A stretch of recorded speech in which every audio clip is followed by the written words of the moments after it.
Myself N. Ravi Kumar from Civil Engineering, second year BTech.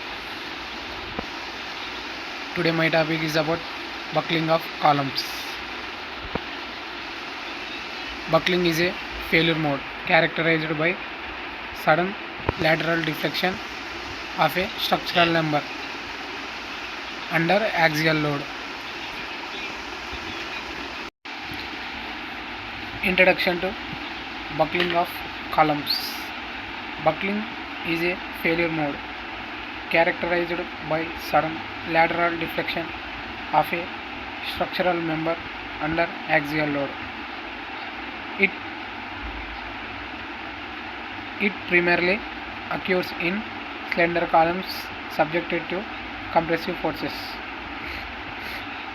Understanding buckling is essential for safe and economical structural design. Types of buckling. There are two main types: elastic buckling and inelastic buckling.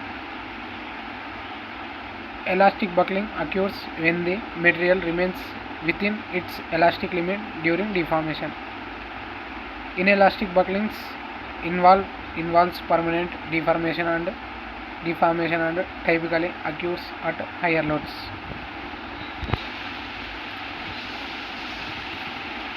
Critical load concept.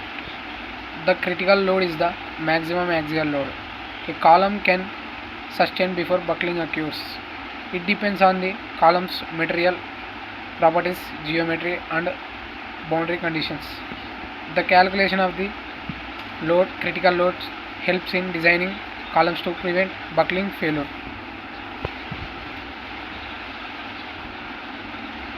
Euler's buckling theory. Euler's formula provides a way to estimate the critical load for long, slender columns. The formula states that the critical load is proportional to the elastic modulus and moment of inertia. Euler's theory assumes ideal conditions such as perfect geometry and boundary supports. Effective length and boundary conditions. The effective length of a column varies based on its boundary conditions affecting buckling behavior. Fixed, pinned, free and partially restrained supports influence the effective length differently.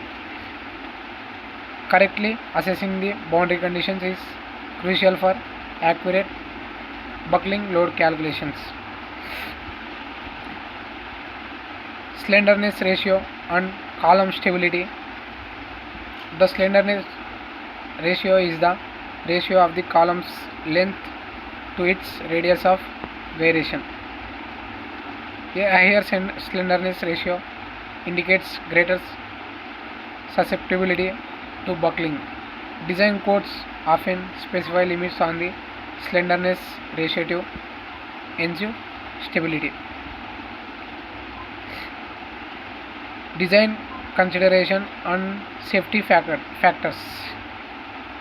Engineers incorporate safety factors to account for uncertainties in buckling analysis, material imperfections and load eccentricities, and can reduce the actual buckling capacity.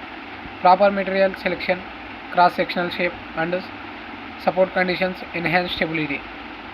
Post-buckling behavior. After initial buckling, some columns can carry additional load if deformations are managed.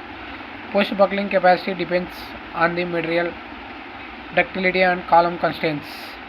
Understanding post-buckling behavior is vital for assessing structural resilience. Perfect examples and applications. Columns in buildings, bridges and towers are designed to avoid buckling failure.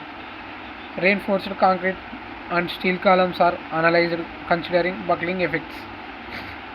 Advanced computational methods assist in predicting buckling in complex structural systems.